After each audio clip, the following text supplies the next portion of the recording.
Oke, kita lanjut ke nomor 4. Adik memiliki sebuah kertas karton berbentuk persegi panjang berwarna putih yang akan ia warnai dengan warna kesukaannya. Adik memiliki dua warna kesukaan, yaitu merah dan biru.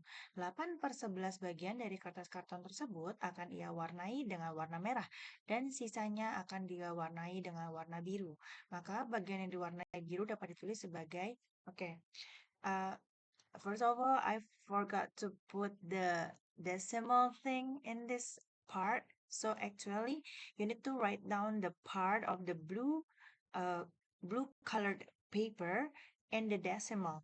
Jadi, yang harus kamu ketahui adalah satu kertas itu adalah satu, ya. Kesatuan suatu hal itu selalu satu. Nah, dibilangnya yang bagian merah itu adalah 8/11 gitu ya. Nah, berarti logikanya apa? Berarti untuk yang warna biru itu adalah sisanya. Sisanya. Dan menghitung sisa itu adalah 1 dikurangi 8/11. Oke? Nah, 1 itu adalah 1/1. Di mana kamu harus menyamakan bawahnya, penyebutnya ya. Dikurangi seperti ini, berarti ini jadi 11, ini jadi 8, berarti jawabannya 3/11 bagian, gitu ya. Tapi nanti di soal itu sebetulnya yang ditanyakan adalah dalam bentuk desimal. Nah, cara mengubah desimal saya sudah pernah mengajarkan berkali-kali, kamu cukup membaginya saja.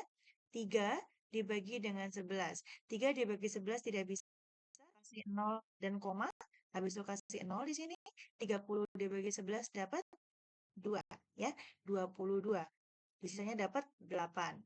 Diberikan 0, 80 dibagi 11 dapat 7.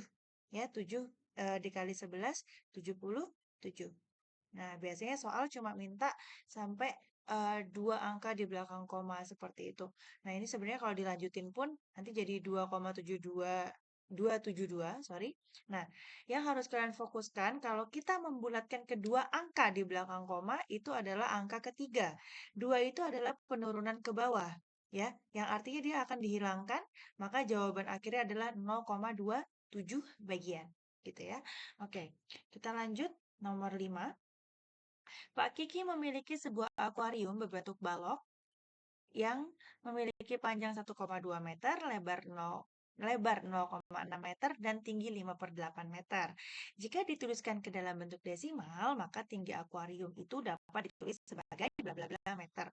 Ini sama kayak barusan, tinggal kalian bagi aja 5 dibagi 8, as you know that you cannot divide 5 with 8, right? So you need to put O and then the decimal point, and then you add another zero here. 50 divided by 8 will be equal to 6. Okay, it will be 48, and then it will be 2, and then you add another zero. Dan ingat, kalau memang masih bisa dibagi terus, bagi terus. Ya, kecuali memang sudah terlihat, oh bakal infinity, kayak kalian sudah sampai 5 angka di belakang koma, atau mungkin 10 angka di belakang koma, oke, fine, you can say that the decimal is infinity. Tapi kalau misalkan belum, misalkan masih bisa dibagi-bagi terus sampai habis, gitu ya.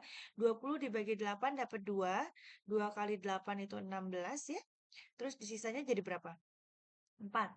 4 ditambahin 0 lagi, 40 dibagi 8, 5. 5 kali 8, 40. Berarti artinya tinggi akuarium tersebut dapat ditulis sebagai 0,625 meter. Gitu ya. Oke, kita lanjut ke nomor selanjutnya, nomor 6. Nah, sebelum saya lanjut ke nomor 6, you need to really read the instructions about number 6 until 10. Untuk soal number 6 sampai 10, jika terdapat lebih dari satu pernyataan yang menurut Anda benar, maka pilihlah semua pernyataan tersebut. In which means there is a change for any question from number 6 until 10 that has more than one answer. Ya, jadi kalau misalkan memang jawabannya ada 2 atau 3 atau mungkin 4-empatnya, kalian pilih semuanya. Gitu ya. Oke. Now start from the number 6. Ibu Siti membeli sebuah kue yang besar dan hendak dibagikan kepada anak-anaknya. Lala menerima 2/9 bagian, Lili menerima 1/9 bagian, Lulu menerima 4/9 bagian, dan sisanya diberikan kepada Lele. Nah, berarti untuk kita menentukan jawabannya mana yang benar, kita harus tentuin dulu nih sisanya berapa yang buat si lele.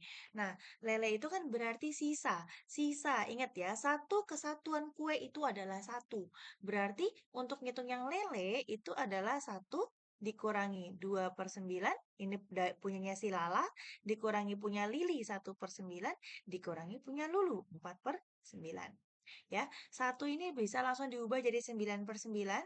9/9 dikurangi dengan 2/9 dikurangi 1/9 dikurangi 4/9. Ya, 9 kurang 2, 7. Kurang 1, 6. Kurang 4, 2. Ya, 2/9. Berarti si lele ini adalah 2/9. Oke, let's try to figure out which answer that is correct. Lele adalah anak yang paling banyak. Paling banyak. Apakah betul? Tidak. Kenapa? Karena yang paling banyak itu adalah Lulu. Lulu itu 4/9 bagian. Oke? Nomor 2.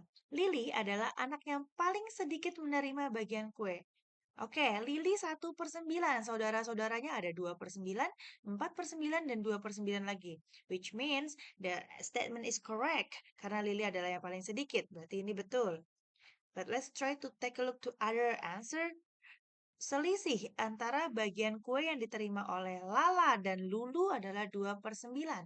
Oke, Lala itu adalah 2/9. Sedangkan Lulu itu adalah 4/9. Ingat, selisih atau difference itu adalah nilai terbesar dikurangi nilai terkecil. Berarti 4/9 dikurangi 2/9. Jawabannya adalah 2/9. Berarti jawaban yang C juga betul. Berarti disilang juga. Oke? Nah, lalu Lala menerima lebih banyak bagian dari Lele. Berarti artinya Lala has more cake part than Lele. Oke, kita lihat. Lala itu dapat 2/9. Lala 2/9. Lele 2/9. Apakah 2/9 lebih banyak dari 2/9? Tidak, ya. Berarti jawabannya yang B dan C saja, gitu ya. Oke. Sekarang lanjut ke nomor 7. Oke. Sekali lagi ini masih ada kemungkinan kalau jawabannya ada dua atau lebih gitu ya. Jadi make sure that you check every every answers that are given. Oke. So, number 7, Umar merupakan lulusan MTK yang pintar. Ia baru saja memulai pekerjaan barunya menjadi seorang data analis di suatu perusahaan ternama. Bulan ini Umar sangat senang karena ia menerima gaji pertamanya yang cukup besar. Gaji Umar adalah 7.652.500 rupiah. Oke? Oke. We talk about place value here. As what you should remember about that. I guess you, what is it? You need to remember about this because I have taught you about this as well in the very first semester. Jadi kalau misalkan we talk about place value, kita yang pertama ada ones, oke? Oke, I will just write down the numbers here. 7.600.000 ya, 7.652.500. Oke, we start from the ones. Ones adalah yang ini. Ini adalah ones atau dalam bahasa Indonesia itu adalah satuan. Satuan. Oke. Yang ini adalah apa? Once, after that, you go with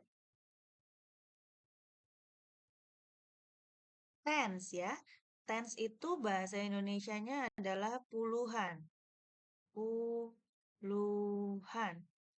And then we go with this one is hundred. Okay, hundreds. Hundreds, you still remember about this? Kalau bahasa Indonesianya adalah ratusan. Lalu we go with this one.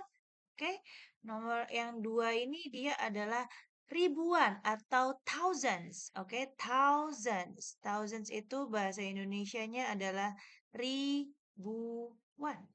Oke, lalu yang lima itu adalah puluh ribuan atau 10,000. Oke, 10,000. Oke, 10,000. Oke. Itu adalah puluh ribuan. 10 ribuan. Yang ini berarti lanjutannya, ya. I will just put it here. 100,000. Hundreds thousand. Berarti artinya adalah ratus ribuan. Atau ratusan ribuan. Atau pokoknya ratus ribuan ya. Nah ini terakhir adalah 7 juta. Atau jutaan. Ya jutaan itu adalah millions. Millions. Atau jutaan. Okay, let's try to find out the answer now. Angka 6 memiliki ratus ribuan. Is that correct? Yes, I said that here. Ratus ribuan atau ratusan ribuan. It's just the same. Okay. And then after that, angka 5 memiliki nilai tempat ribuan. No, 5 itu di sini ada dua, yang satu 10,000 atau puluh ribuan, yang satu lagi adalah hundreds atau ratusan. Berarti yang ribuan salah ya, yang B salah. Oke, lanjut yang C, 0 memiliki nilai tempat puluhan. Oke, we can see that there are two zeros here. The first one is in the ones or satuan, and the second one is in the tens place. Okay, so it means that this one is correct karena nilai tempat puluhannya ada satu yang di puluhan. Oke, last one. Angka 5 memiliki nilai tempat puluh ribuan. Puluh ribuan. Oke, we can see that there are two fives here. Yang satu ada di hundreds, yang satu ada di 10,000. D is also correct. Oke, jadi jawabannya ada A, C, dan D. Gitu ya.